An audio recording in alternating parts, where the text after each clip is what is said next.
বন্ধুরা, আশা করি তোমরা সকলে ভালো আছো। তোমার চ্যানেলে তোমাদের সবাইকে স্বাগতম। তো এবিটিআই টেস্ট পেপারের বিভিন্ন পেজ আমরা সলভ করছি। তো এই মুহূর্তে আমাদের আলোচনা জিওগ্রাফির, আমরা দুটো পেজ সলভ করবো একদম পরপর, 41 এবং 82। তো প্রথম চলে যাব পেজ নম্বর 41 পেজে।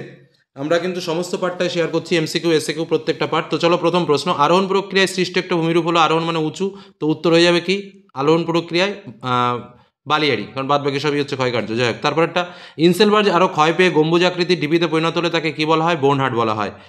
মকর উচ্চচাপ বলয় থেকে সুমেরুবৃত্ত কুমেরুবৃত্ত প্রদেশে নিম্নচাপ বলয়ের দিকে প্রবাহিত বায়ু কি নামে পরিচিত? উত্তর পশ্চিম পশ্চিমায়ন নামে পরিচিত।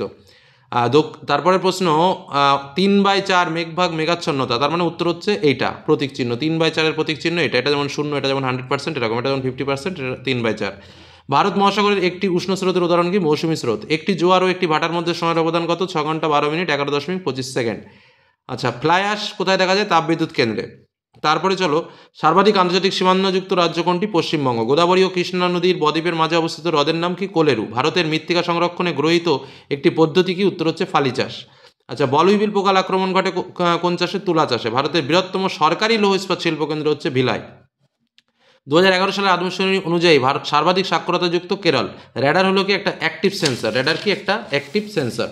পরবর্তী প্রশ্ন, অবঘর্ষ উৎপাদন হলো হিমবাহের ক্ষয়কার্য প্রক্রিয়া, ঠিক আছে। লালিনার প্রভাবে প্রশান্ত মহাসাগরের উত্তর পূর্ব উপকূলে খরা দেখা যায়, এটাও ঠিক আছে। মাদাগাস্কার ও মোজাম্বিক স্রোতের মিলিত শাখা হলো কামচাটকা স্রোত, তার মানে ভুল আছে। স্লাজ হলো এক প্রকার তরল বজ্র, এটা ঠিক আছে। দক্ষিণ ভারতের তুলনায় উত্তর ভারতে নিত্যবহ খালের সংখ্যা বেশি, এটাও ঠিক। চণ্ডীগড় একটি পরিকল্পিত শহর, ঠিক। উপগ্রহ চিত্রের স্কেল সর্বদা একই থাকে, এটাও ঠিক। পরবর্তী প্রশ্ন, প্লায়া হ্রদ উত্তর আফ্রিকায় ড্যাশ নামে পরিচিত? শর্টস। গিনি উপকূলে স্থানীয় বায়ু ড্যাশ নামে পরিচিত? হারমাট্টান। উত্তপ্ত ভূপৃষ্ঠ ড্যাশ তরঙ্গরূপে বায়ুমণ্ডলে তাপ বিকিরণ করে? দীর্ঘ তরঙ্গরূপে। মরাকোটাল হয় ড্যাশ তিথিতে? কৃষ্ণ ও শুক্ল পক্ষের অষ্টমী তিথিতে। বৈদ্যুতিন বজ্রকে সংক্ষেপে বলা হয় কি? ই ওয়েস্ট বা ই বজ্র। ধান উৎপাদনে ভারতের ড্যাশ রাজ্য প্রথম? পশ্চিমবঙ্গ।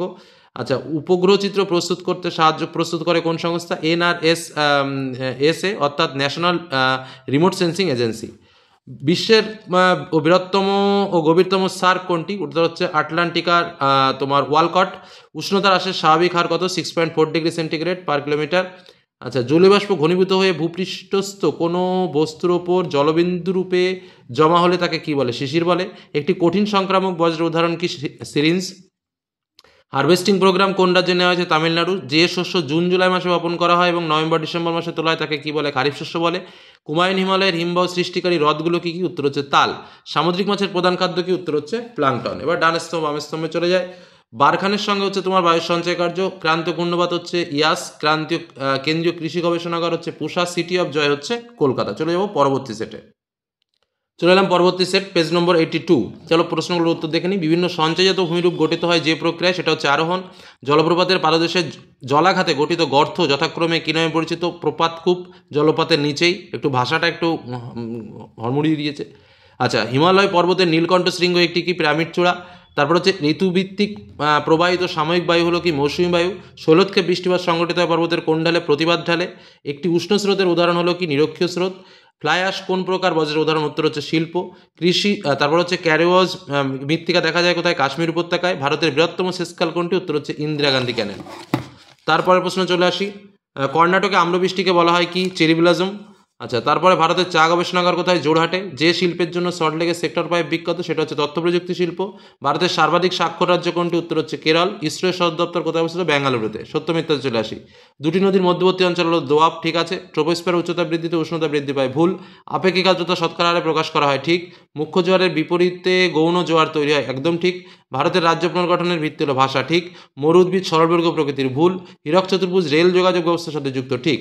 অর্ধচন্দ্রাকার বালিয়াড়ি ড্যাশ নামে পরিচিত? বারখান। ড্যাশ বায়ুস্তরকে পৃথিবীর ছাতা বলা হয়? ওজন। বৃষ্টিমাপক যন্ত্রটি হলো কি? রেনগজ। নর্মদা ড্যাশ বাহিনীর নদীর উদাহরণ? পশ্চিম বাহিনী। নীলগিরি পর্বতের সর্বোচ্চ শৃঙ্গ কি? দোদাবেতা। জুম চাষ হলো এক প্রকার ড্যাশ কৃষি? স্থানান্তর কৃষি। আরএফ এর প্রণাম হচ্ছে রিপ্রেজেন্টেটিভ ফ্র্যাকশন। আচ্ছা, মহাদেশীয় হিমবাহ অঞ্চলে বরফমুক্ত পর্বত শিখর কী নামে পরিচিত? নুনাটাক্স নামে পরিচিত। ক্যাটাবেটিক বায়ু কাকে বলে? একদম সহজ, রাতের বেলায় পর্বতের উপর থেকে নিচের দিকে যে ঠান্ডা শীতল বায়ু প্রবাহিত হয় সেটাকে বলা হয় ক্যাটাবেটিক বায়ু। পৃথিবীর বৃহত্তম মগ্নচড়াটির নাম কি? Grand bank. কোন মৃত্তিকাকে কার্পাস মৃত্তিকা বলা হয়? কৃষ্ণ। আচ্ছা, বা রেগুর। বাণিজ্যিকভাবে ফল উৎপাদনের প্রক্রিয়াকে কী বলা হয়? পোমাম কালচার। শিকড় আলগা শিল্পের উদাহরণ কি? কার্পাস বয়ন শিল্প। মোট জনসংখ্যার বিচারে ভারতের কোন রাজ্য প্রথম? উত্তরপ্রদেশ। উপগ্রহ চিত্র কী রূপে প্রকাশ করা হয়? ত্রিমাত্রিক বা ডিজিটাল। ডান স্তম্ভের সঙ্গে বাম স্তম্ভে এনলিনো হচ্ছে খ্রিস্টপূর্ব, মেঘালয় হচ্ছে শিলং, পাঞ্জাব হচ্ছে সবুজ বিপ্লব, দেরাদুন হচ্ছে সার্ভে অফ ইন্ডিয়া। দুটো সেট শেয়ার করে দিলাম। পরবর্তী ভিডিওতে আরও কিছু আলোচনা নিয়ে আসছি। ধন্যবাদ।